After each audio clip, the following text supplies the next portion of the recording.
The following is a public preview of the New Models podcast. For our complete library, visit patreon.com/newmodels or newmodels.substack.com.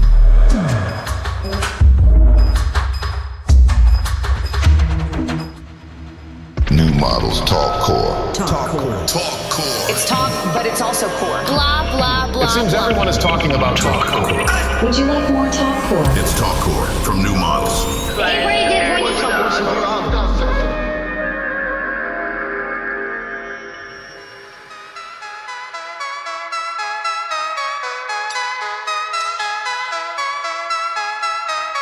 Welcome to New Models. I'm Carly Busta. And on this episode of NM Talkcore, Lil Internet and I are joined by writer Dean Kissick. In town for an event with artist Matt Copson at Berlin's Kunstwerke, Dean speaks with us about art and criticism, the performance of self, firepunks, AI monsters, vulgarity, Kanye, and the death of the hot take. Now based in London, following a decade-long tenure in downtown New York, Dean is a writer and critic with recent and forthcoming work in Spike, Heavy Traffic, and Civilization. His essay, The Painted Protest, How Politics Destroy Contemporary Art, appeared in the December 2024 issue of Harper's. I'm Carly Busta, along with my co-host Lil Internet. Our guest is Dean Kissick. Let's get into it.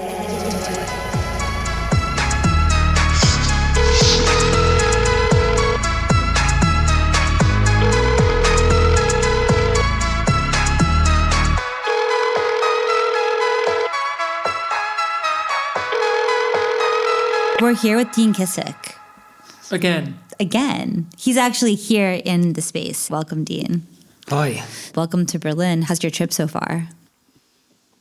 Yeah, that's a big question. It's ups and downs, I'd say. Yeah. I came here to get to know Berlin a bit better. And I'm doing an event with Matt Copson at Carve tomorrow morning. But I didn't realize it was Art Weekend when I was planning this whole trip. Oh, really? I had no idea it was Berlin Art Weekend. I think that's made it a lot worse.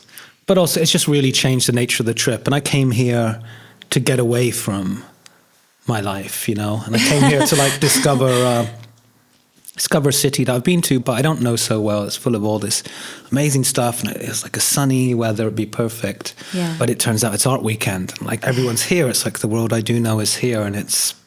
It turned gray. It's terrible, and it turned gray. I guess an hour or so. No, actually, it was almost dead on 6 when the Art Weekend really kind of officially starts at 6 p.m. on a Friday. Just everything, these crazy winds started, and the heavens opened, and all the blue sky disappeared. Cycling away from the Culture Forum, and I felt so good. I'd been to see some art. I've been doing some writing in the cafe. And then the weather turned, and after about 5 minutes of being at an opening, I just felt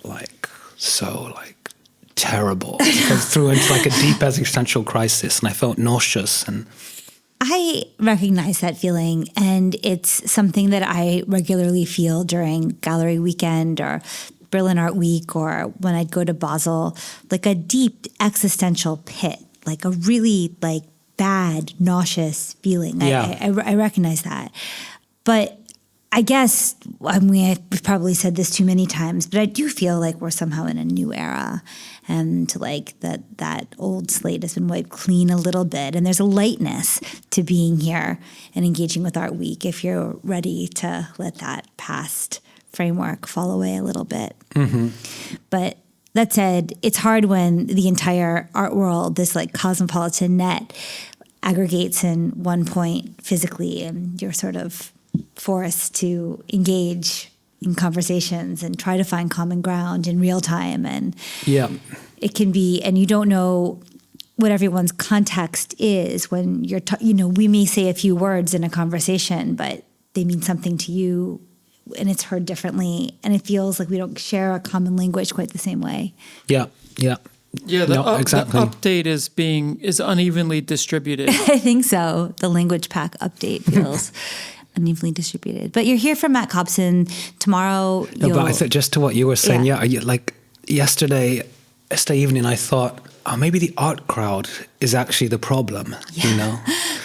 Maybe it's not it's not the collectors or the dealers or even the curators or the artists or the works. Like it might actually be these people, the art crowd, professionals and lovers. Yeah. That might be the real, like, terrible element, life-draining problem. Yeah, you're right. The real, like, I mean, there was something destructive power. I went to see Tobias Spichtig's show at Contemporary Fine Arts in the West last night. Yeah, I was going to go. Great show. It's called Taxis der Kunst, mostly because CFA, Contemporary Fine Arts, often has the back flap ad in Taxis der Kunst, and Toby just liked the deadpan playing on that like little mimetic slippage. If anyone's followed Tobias's work, it went from being these icons to being totally abstract to being figures which are kind of on the verge of abstraction, these like ghost-like Grim Reaper-ish type figures. And I was talking to him last night and I'm like, oh man, I love this show, you know. And he goes, yeah, everyone keeps thinking they're zombies, but they're not. They're vampires because they're human. No, before it was, I think the last 20 years, it was like zombie capitalism, zombie, like alcohol problems, like all these things. Now the only way out, like the human strength, is like the vampire who's damned to live. Because like AI can only be zombie. It can never live. Hey! Hello, Charlie. Hi, nice to meet you. Yeah, so the strength of humans is actually being vampires. Because you're damned for life. But he's like, yeah, AI models, they can think, but they can't imagine. And to be able to imagine, you need to draw blood. And he just kind of made the case. Yeah, you can like fucking print out any fucking style, or make any fucking weird thing on AI, but it's like, you think, what could I add or not? And anyone who thinks while painting is lost. Like that's what Richter says. Yes. Like Richter says, Richter says like, do you think Einstein was thinking while he was doing math? You can't think while you do math. Yeah. The best thing you can do is imagine something and maybe go there. But AI is all thinking, and thinking is fucking too slow. It's like that's why it loses.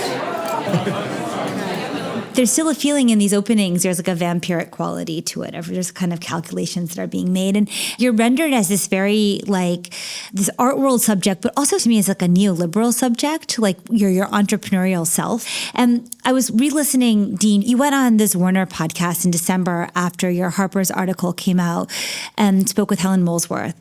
And it was a great conversation. I thought lovely dialogue. But at a certain point, Helen asked you about the erasure of identity and that maybe that's what your piece was calling for.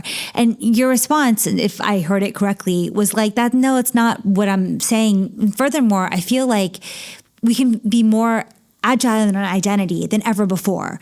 Like we're at a point in terms of media and in terms of just the way that selves circulate that we can have alts. We can imagine ourselves to be all these different kinds of identities. And I wonder if in part why these openings still feel so heavy or sort of so like psychically intense or uncomfortable is because everybody is in a state of paranoia of who they're supposed to be performing and who they imagine others to be seeing them as. And there's like a real breakdown. Like, are you the casual self? Are you I don't know. How does that idea of having to perform the self, how does that feel to you? I really like performing the self. And I guess I'm performing myself. But I think it would be good actually to become like more different people. That's one of those things I think connected to what you were saying, I was saying, but about the kind of very fluid nature of selfhood and the very theatrical nature of personality these days. So, if I go to an opening, I'm not saying everyone should do this, but like I do like the thrill of like an exciting night out when you're full of energy and you're performing and you're seeing what this night can give you and what you can give this night. And I like to be around people performing. I like to be around people, they might be just kind of larger than life characters. And many people find that unbearable, but I like the theatrical nature of what an opening can be or what like an evening out can be. Yeah. And I think yesterday, it's funny. I think I just turned up, and there were friends there and like people I like, but I just turned up to this opening and I instantly felt like so drained of energy, you know, like instantly felt so. And I looked around, this is more of a me problem, but I looked around and I just thought, wow, you know, I can't, there's nothing to perform here. Right. Yeah, there's no one to perform I to. hear you, There's no one performing. It's like, I just, I remember, I mean, I felt, I guess, like a zombie. Yeah. But no, there's no vampires sucking my blood to kind of like you kind of want a little bit of blood sucking because I want my energy to be drained for good purpose, and it feels like it's just like it's kind of everyone's, I don't know, I'm kind of overthinking things, but you know, everyone's just so, there's a lack of energy in this sort of art, as in like the kind of gallery white cube opening, and there used to be energy there, and there's really not that much energy. And it actually feels like a kind of an active drain of energy. Like it's, I don't know, it threw me into like a deep existential crisis, actually. I think it made me like physically sick. And then I was up all night just having like kind of weird fever dreams about why is it so bad? Like, why is it like, it's kind of half awake feeling like, but wait, what is it that I hate so much? I don't know. I think you just went to the wrong opening. I have to say, Toby's opening was really great, and it did feel like full of these characters who were performing themselves for better or worse. And I think, in a way, that's what Toby wants to attract. Yeah. So in his paintings, his paintings is almost a kind of sigil to make them manifest. And I just have to, what are you going to say? Also in the Axel Springer I was just going to say, I mean, this was just framed further by the setting where like, I was thinking about how so much of my experience in art world context over the past 10 years have been in these like performatively social democratic spaces, like places that, you know, of like lower ceilings or all glass or a kind of like clean egalitarianism, which is never true because very, very often the chair that I'm sitting in, if I'm ever giving a talk, is like multiple times the amount I'm going to get paid for anything I'm going to do, you know, for that organization. But last night, the reception for Toby's show was in the Blau offices. And Blau is this art magazine that comes out of the Axel Springer Die Welt world. And it's the former resident of Axel Springer. And it's like this, you know, oak-paneled, salon-style, imperialist era Altbau apartment with super high ceilings on Kurfürstendamm, which had been, you know, a site of protest in the 60s. And I just thought, like, to some degree, setting matters. Not that you need luxury and you can have a lot of fun in like a concrete box, but like there was something about that backdrop. I mean, there's a room that's like, I mean, it's an artist work, but there's a room that's wallpapered in silver, like a Warhol studio that has, I think it must be a Raffaella Fogel piece of these like skinned animals just like hanging on the wall, like a kind of neo-taxidermy. I mean, it's a very wild space. And I was thinking like, some of that drama, some of that setting, I mean, it definitely doesn't hurt in having a kind of social setting where blood could be sucked. Definitely. One of the reasons I'm interested in this idea of performance generally, or how to change, you know, rather than trying to find your true self, which is what we're supposed to be, like just trying to lose your true self. Yeah. You know, everyone's trying to find themselves or tell the stories of how they became themselves, but no, who cares? Totally. I mean, that's completely the wrong approach. Like you should be trying to lose yourself, trying to transform. But the internet is like a space for performance, and the city is a space for performance as well. Like it's a stage for like many lives. And one of the things I like about cities is that you walk around and you just see all these different sorts of people, which is actually what you were talking about fire punks the other day, like fire punks in the parks. But you see all these different sorts of people, and you wonder about their lives, but you also just constantly walking past these amazing buildings or catching glimpses of these amazing kind of parts of rooms through windows lit up at night, and you wonder what goes on there, and you wonder if you ever be in that space.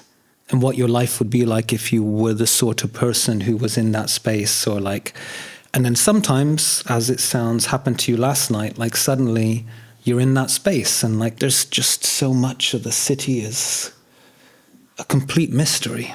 Totally. That really resonates. I mean, especially in European cities, I still remember like in Paris hearing the sound of a party in maybe the 10th and looking up and seeing the light and totally having that feeling, that exact feeling of wondering what your life would be like or if you were part of that cast in that space. I mean, Julian, on Wednesday, it's Walpurgis night, is that? Yeah. And we took Coco, our daughter, to hang out, to see it. And you had like this pagan, like the night before May 1st is Walpurgis night, and it's like this neo-pagan night. Yeah, but during the day, they have bubbles and magician types. It starts and at it's 4, it goes till 1 a.m. in the Yeah. park. They have music and fire dancing and a bonfire. But you made a great point where you were like, walking through this park is more entertaining than any Netflix series. Yes, absolutely. And has so much more depth. In this case, it's a very suburban crowd. Yeah, The it suburbs, definitely felt suburban. Yeah. And it was very diverse in the tribes that were there. There was like, the fire punk group, which I hadn't realized that the like people who are really into like poi or like spinning flaming sticks and juggling fire, like they all have a particular look. Like it's kind of hippie, kind of cyber goth, all like black and browns, but like tribal tattoo patterns, but more like runic and Norse. And it was kind of like that famous video of the cyber goth dancers in Dusseldorf or whatever, except they don't have the purple dreadlocks. They're just all wearing black and brown. But they were all there together, kind of each dancing like their own sort of choreography. And they all had like a different kind of like flaming thing that they would use. Like it was also kind of like Ninja Turtles where each had a unique weapon. Like some had like a long staff with like 2 balls of fire on the end, and another one had like short sticks of fire that they would kind of toss and spin. And then other ones had staffs, and at the end of the staffs were like wheels with multiple flames at the end of them that the wheels would spin while the staff spun, and they all were kind of just like doing their own thing. Had like prompted like fire punk attribute, and then they just generated all these different variations on essentially the same. Yeah, very much choose your fighter, but within the fire punk canon. Yeah, there was just so many characters like this that were just like archetypes that persist in the suburbs but don't make sense in like an internet or city context sometimes. It was cinematic. Exactly. So, Dean, we chatted with you like a few days ago too, and one of the things that stuck with me was this idea that you can't explain anything anymore. The age of explanation is done. Yeah, the belief that the world can be well explained. It feels like that, doesn't it? I was talking about Adam Curtis.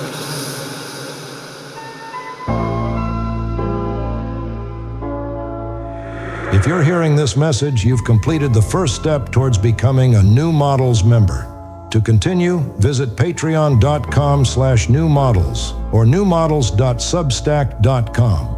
A complete library containing hundreds of rare New Models episodes awaits.